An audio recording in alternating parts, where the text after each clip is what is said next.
Hi friends, நான் உங்கள் கணேஷ் ராகவ். இன்னைக்கு ஒரு முக்கியமான விஷயத்தை பற்றி வரதராஜ பெருமாள் கோயில் காஞ்சிபுரம் அங்கே நிகழ்ந்து கொண்டிருக்கிற ஒரு சில விஷயங்களை பற்றி உங்ககிட்ட பேசணும் அப்படின்னு நினைக்கிறேன். இது சரியா அப்படின்னு நம்ம விவாதிக்கணும். அதை தாண்டி இதனால என்னென்ன விளைவுகள் வரலாம் அப்படின்றதையும் நம்ம பேசணும். அதுக்காக தான் இந்த காணொலி.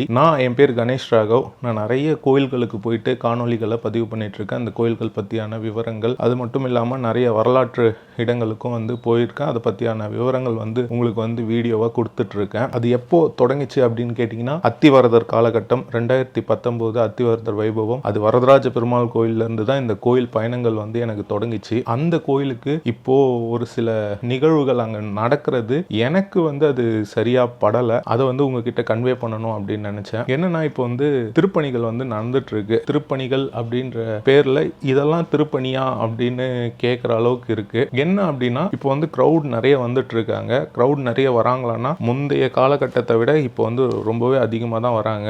நானே கோயிலுக்கு போய் ரொம்ப நாள் ஆச்சு. எனக்கு கோயிலுக்கு போகிறதுக்கே ஒரு பயமா இருக்கு. ஏன்னா அவ்வளோ க்ரௌடு இருக்காங்களே அப்படின்னு சொல்லிட்டு அந்த அளவுக்கு க்ரௌடு வந்துட்டு தான் இருக்காங்க.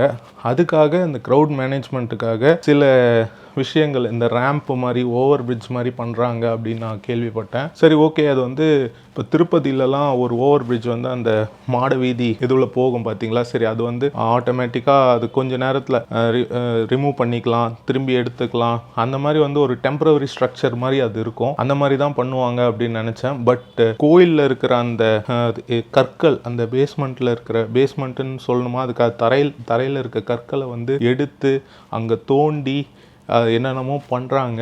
இதெல்லாம் பண்ணலாமா அப்படின்னு கேட்டிங்கன்னா ஒரு கேள்விக்குறி தான். ஆல்ரெடி இப்போது திருவண்ணாமலையில் கொஞ்ச நாளுக்கு முன்னாடி கோர்ட் அதை பண்ணக்கூடாது அப்படின்னு சொல்லியிருக்காங்க. ஏன்னா அது என்ன சொல்கிறாங்கன்னா, இந்த மாதிரி பண்ணி தான் காலஹஸ்தியில் இந்த மாதிரி கோபுரத்துக்கு பக்கத்துலேயே பில்டிங் கட்டுறது, போர்வெல் போடுறது, அந்த மாதிரி விஷயங்கள்னால தான் அந்த கோபுரம் சிதிலமடைந்து அது கொலாப்ஸ் பண்ணுற அளவுக்கு அது போச்சு அப்படின்னு சொல்கிறாங்க. அதே நிலைமை எந்த கோயிலுக்கும் வரக்கூடாதுன்னு திருவண்ணாமலையில் அதை ஸ்டாப் பண்ணியிருக்காங்க. ஆனால் காஞ்சிபுரத்தில் இது நடக்குது. காஞ்சிபுரம் வரதராஜ பெருமாள் கோயில் சாதாரண கோயில் கிடையாது. மிக பழமையான, மிக முக்கியமான கோயில். இங்கேருந்து தான் ராமானுஜர் ஸ்ரீரங்கத்துக்கு போயிட்டு ஒரு மிகப்பெரிய சம்பிரதாயத்தை உருவாக்கி ஒரு மிகப்பெரிய ஒரு விஷயத்த பண்ணியிருக்காரு. அந்த அளவுக்கு ஒரு முக்கியமான ஒரு கோயில் இந்த வரதராஜ பெருமாள் கோயில். கோயில்ன்றது வெறும் அந்த பெருமாள், இப்போ இருக்கிறவங்க அந்த பெருமாள் தரிசனம் மட்டுமே ஒரு முக்கியத்துவமாக பார்த்து பண்ணுறதுனால இந்த மாதிரி கோயிலை என்ன வேணால் பண்ணலான்னு நினைக்கிறாங்களோ என்னமோ தெரியல. ஒரு இப்போ ஆழ்வார்கள், நாயன்மார்கள்னால் அந்த ஒரு தொண்டர் அடிப்பொடி ஆழ்வார் அப்படின்னு ஒருத்தர் இருக்கார். தொண்டர்களுடைய அடிப்பொடியாக அவர் இருப்பேன் அப்படின்னு சொல்கிற அளவுக்கு ஒரு ஆழ்வார் இருக்கார். தொண்டர் அடிப்பொடிக்கே அவ்வளோ ஒரு மதிப்புனா, ஒரு கோயிலில் கல்லாக இருக்கிற அந்த கல்லுக்கு எவ்வளோ மதிப்பு இருக்கும். எவ்வளோ ஆழ்வார்கள், எவ்வளோ மகான்கள் அந்த கல்லை மிதிச்சிருப்பாங்க. எவ்வளோ பக்தர்கள் பக்தியோடு அந்த கல்லை மிதிச்சுட்டு போவாங்க. அதையே நீங்கள் ரீப்ளேஸ் பண்ணுறீங்க அப்படின்னா ரொம்பவே அந்த டிவைனிட்டி போய் ஒரு மாடர்ன் ஸ்ட்ரக்சர்ஸ் கோயிலுக்குள்ளே வரா மாதிரி இருக்குது. ஒரு கோயிலுக்கு ஒரு ஆபத்து, கோயிலுக்கு இந்த கன்ஸ்ட்ரக்ஷன்லாம் பண்ணால் தான் கோயில் நிலச்சிருக்கும் அப்படின்ற விஷயத்தில் இந்த மாதிரியான கன்ஸ்ட்ரக்ஷன்ஸ் ஒர்க்லாம் பண்ணலாம். பட்டு க்ரௌட் மேனேஜ்மெண்ட்டுக்கு இப்படி பண்ணணுமா? அவ்வளோ க்ரௌடு வர திருப்பதியிலேயே பார்த்திங்கன்னா கோயிலுக்கு வெளியே தான் நிறைய ஸ்ட்ரக்சர்ஸ் அவங்க க்ரௌட் மேனேஜ்மெண்ட்டுக்கு யூஸ் பண்ணியிருப்பாங்க. கோயிலுக்கு உள்ளெல்லாம் அவங்க பெருசாக அந்த கம்பி தான், அந்த கியூ கம்பி தான் வச்சுருப்பாங்கன்னு நினைக்கிறேன். அது தவிர்த்து எதுவுமே இருக்காது. அந்த அளவுக்கு ஒரு இன்க்ளூஷன், கோயிலுக்குள்ளே எந்த இன்க்ளூஷன்ஸும் இருக்கக்கூடாது ஆகம விதிகள் படி அப்படின்னு இருக்காங்க. பட்டு நம்ம கோயிலில் இந்த மாதிரி இன்க்ளூஷன்ஸ் வர்றது அது எனக்கு சரியாக படலை. உங்களுடைய கருத்துக்களை கமெண்ட் பண்ணுங்கள். அது மட்டும் இல்லாமல் வரதராஜ பெருமாள் கோயில்ன்றது ஒரு கட்டுமலை கோயில் அப்படின்னு சொல்லுவாங்க. கட்டுமலை மீன்ஸ் ஒரு செயற்கை மலை அப்படின்னு சொல்லுவாங்க. இந்த மாதிரி வேறு கோயில்கள் இருக்கான்னு கேட்டிங்கன்னா, சுவாமி மலையும் பார்த்திங்கன்னா ஒரு கட்டுமலை. அதாவது ஒரு செயற்கையான ஒரு ஃபஸ்ட் ஃப்ளோர், செகண்ட் ஃப்ளோர் அந்த மாதிரி இருக்கா மாதிரி. அதே மாதிரி வரதராஜ பெருமாள் கோயிலையும் அது செயற்கை மலை, கட்டுமலை அப்படின்னு சொல்லுவாங்க. அதை கற்களால் கட்டி மேலே நீங்கள் போய் ஒரு ஃப்ளோருக்கு போவீங்க. அதுக்கப்புறமா இன்னும் கொஞ்சம் படிகள் ஏறி போய் பெருமாளை போய் நீங்கள் தரிசனம் பண்ணுவீங்க. அந்த மாதிரி ஒரு காம்ப்ளெக்ஸான ஸ்ட்ரக்சர் கட்டுமலை அங்கே இருக்குது. அது பக்கத்துலேயே பார்த்திங்கன்னா இந்த தோண்டி இருக்காங்க. இதனால் அந்த ஸ்ட்ரக்சருக்கு எதனா பாதிப்பு வருமா, அந்த கேள்விகள்லாம் ஏற்படுது. இதெல்லாம் வந்து நம்ம பக்தர்களாக அலோவ் பண்ணலாமா, பக்தர்கள் இது பற்றி கேள்வி கேட்டே ஆகணும். எனக்கு அந்த கோயில் மிக மிக பிடித்தமான கோயில். நான் இவ்வளோ கோயில்களில் எந்த கோயில் எனக்கு ரொம்ப பிடிச்சிருக்கு, எந்த கோயில் வந்து எனக்கு ஒரு திருப்தி தர கோயில்னால் அது கண்டிப்பாக வரதராஜ பெருமாள் கோயில் தான். அந்த கோயிலில் இந்த மாதிரியான இன்க்ளூஷன்ஸ் வந்து ரொம்ப எனக்கு கஷ்டத்தை தருது.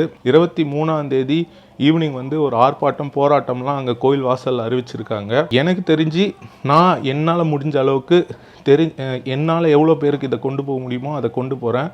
இந்த கோயில் மட்டும் இல்லாமல் நிறைய கோயில்களில் நிறைய வந்து மாடர்னைசேஷன்ற பேரில் வந்து ஒரு என்ன சொல்கிறது, ஒரு மக்களுக்காக வந்து சில விஷயங்கள் பண்ணித்தரன்ற பேரில் சில விஷயங்கள் மாற்றப்படுது.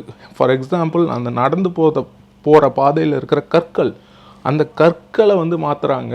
இது வந்து சர்வசாதாரணமாக செய்கிறாங்க. ஆனால் அது எவ்வளோ முக்கியமான ஒரு கல். அந்த கல்லில் எவ்வளோ பேர் நடந்திருப்பாங்க. மண்ணானாலும் திருச்செந்தூரில் மண்ணாவேன், அந்த மாதிரி பக்தர்கள் ஒரு என்ன சொல்கிறது, கோயிலில் இருக்கிற அங்கங்களுக்கு அவ்வளோ முக்கியத்துவம் கொடுத்துருக்காங்க. அந்த மாதிரி இருக்கிற நேரத்தில் நீங்கள் அந்த கல்லையே ரீப்ளேஸ் பண்ணுறதுன்றது வந்து சரியான்னு தெரியல. இதை பற்றி நம்ம பேசலாம். இதை பற்றி நீங்கள் கமெண்ட் பண்ணுங்கள். இதை நிறைய பேருக்கு பகிரவும் செய்யுங்க. ஐ திங்க் இப்போ வந்து வரதராஜ பெருமாள் கோயிலில் அது ஸ்டே வாங்கினாங்க, அதை நிறுத்தியிருக்காங்க அப்படின்ற ஒரு கேள்விப்பட்டேன். அதுவும் எனக்கு உண்மையாக சரியான எனக்கு வந்து கன்ஃபார்மாக தெரியல. ஸோ இதை வந்து நீங்கள் கமெண்ட் பண்ணுங்கள், உங்களுக்கு தெரிஞ்சிருந்தால் கமெண்ட் பண்ணுங்கள். இந்த கோயில் மட்டும் இல்லாமல் நீங்கள் பக்தர்களாகிய நீங்கள் கோயில்களுக்கு முக்கியத்துவம் தரணும். ஃபார் எக்ஸாம்பிள், இப்போ கொஞ்ச நாள் முன்னாடி இப்போ ஏகாம்பரநாதர் கோயிலில் திருப்பணிகள் நடந்து கும்பாபிஷேகமானது இப்போ நடக்க போகுது. அந்த சமயத்தில் கோயிலோடைய ஸ்தலவிருட்சமான அந்த மாமரத்தோடைய கிளைகள்லாம் வந்து வெட்டப்பட்டிருக்கு. அந்த மரம் வந்து உண்மையிலேயே அதுக்குன்னு ஒரு டிவைனிட்டி இருக்குது. அதை வந்து ஒரு சாமி மாதிரி கருதுறாங்கன்னா அதை போய் நீங்கள் ஆல்ட்ரு பண்ணணும். அது எதுக்காக ஆல்ட்ரு பண்ணணும்? ஒரு நம்மளுடைய கன்வீனியன்ட்டுக்காக ஆல்ட்ரு பண்ணணுன்றது வந்து பார்த்திங்கன்னா அது தேவையில்லாத விஷயம் அப்படின்னு நான் சொல்லுவேன். இப்போ இந்த கோயிலே வந்து இந்த ஓவர் பிரிட்ஜு, க்ரௌட் மேனேஜ்மெண்ட்டுக்கு, மக்களுடைய கன்வீனியன்ஸ் அதுக்காக வந்து பண்ணுறோம் அப்படின்றது வந்து கோயிலுக்கு வெளியே நீங்கள் பண்ணுங்கள். இன்னும் நிறைய பாத்ரூம்கள் இல்லை.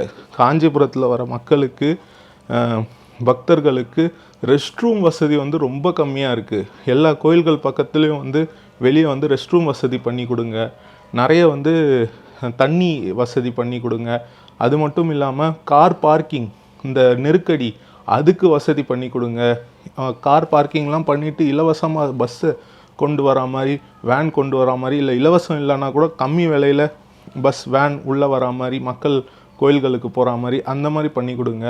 இதெல்லாம் விட்டுட்டு உள்ள இன்க்ளூஷன், கோயிலுக்குள்ளே வந்து இந்த மாதிரியான விஷயங்கள் பண்ணுறதுன்றது அது கோயிலுக்கு ஆபத்து வரும் அப்படின்றது வந்து என்னுடைய ஒரு கருத்து அப்படின்னு நான் நினைக்கிறேன். ஏன்னா இதே மாதிரி கோர்ட்டும் சொல்லியிருக்காங்க, இந்த மாதிரிலாம் பண்ணிங்கன்னா வந்து காலஸ்தியில் இதனால தான் இந்த மாதிரி அதுவும் ஒரு காரணமாக இருந்திருக்கு அப்படின்னு சொல்லியிருக்காங்க.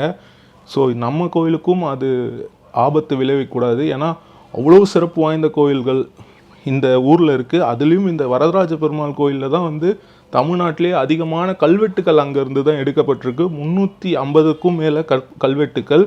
இவங்க எடுக்கிற அந்த என்ன சொல்கிறது, அந்த நடந்து போகிற பாதையில், நடைபாதையில் கூட அங்கே கல்வெட்டுக்கள் இருக்கும். இங்கே முன்னாடி அந்த துவஜஸ்தம்பத்துக்கு பக்கத்தில் அங்கே கீழே பார்த்தீங்கன்னா அங்கே கீழே இருக்கிற இடங்களில் கூட கல்வெட்டு இருக்கும் வரதராஜ பெருமாள் கோயிலில். அந்த மாதிரி நரசிம்மர் சன்னதிக்கு பக்கத்தில் அங்கே கீழெல்லாம் கல்வெட்டு நான் பார்த்துருக்கேன். அந்த மாதிரியான ஒரு கோயிலில், அந்த மாதிரியான ஒரு இடத்துல இந்த மாதிரியான கன்ஸ்ட்ரக்ஷன்ஸ் நம்மளுடைய கன்வீனியன்ஸ்க்காக, மக்களுடைய கன்வீனியன்ஸ்க்காக தேவையா அப்படின்றத நம்ம யோசிக்கணும். மற்ற கோயில்களுக்கும் இந்த நிலைமையை வந்து கொண்டு வர வைக்கக்கூடாது. கோயில் இருக்கிற மாதிரி இருக்கட்டும். க்ரௌட் மேனேஜ்மெண்ட்டுக்கு கோயிலுக்கு வெளியே நம்ம எதனா பண்ணிக்கலாம். கோயிலுக்குள்ளே பண்ணுறதுன்றது என்னை பொறுத்த வரைக்கும் சரியில்லை. உங்களுடைய கருத்துக்களை கமெண்ட் பண்ணுங்கள். கண்டிப்பாக இந்த விஷயம் வந்து மாறும், பழையபடி கோயில் வந்து இருக்கும் அப்படின்ற ஒரு நம்பிக்கையோடு இந்த காணொலியை நிறைவு பண்ணுறேன். அடுத்து இன்னொரு விஷயம் சொல்ல மறந்துட்டேன். இப்போ கோயிலுக்காக குரல் கொடுக்குறவங்க, பிஜேபி ஆளுங்க தான் கோயிலுக்காக குரல் கொடுப்பாங்க அப்படின்னு சும்மா இருக்க வேணாம். பக்தர்கள், மக்கள், சாதாரண மக்கள், என்ன மாதிரியான சாதாரண மக்கள் சும்மா இருக்க வேணாம். நீங்களும் கேள்வி எழுப்புங்க. ஏன்னா இந்த கோயில்கள் வந்து நம்ம வரலாறை தாங்கி நிற்குது, நம்மளுடைய கலாச்சாரம் பண்பாடை தாங்கி நிற்குது. அதுக்கு வந்து எந்த ஒரு பங்கமும் வராமல் நம்ம கேள்வி கேட்கறதுல தப்பு இல்லை. இவங்க தான் இதுக்கு கேள்வி கேட்கணும்னா இல்லை. உங்களுக்கு தப்புன்னு பட்டால் யார் வேணாலும் எதுக்கு வேணாலும் கேள்வி கேட்கலாம். அதனால் இதையும் வந்து நான் உங்ககிட்ட சொல்லிக்கிறேன்.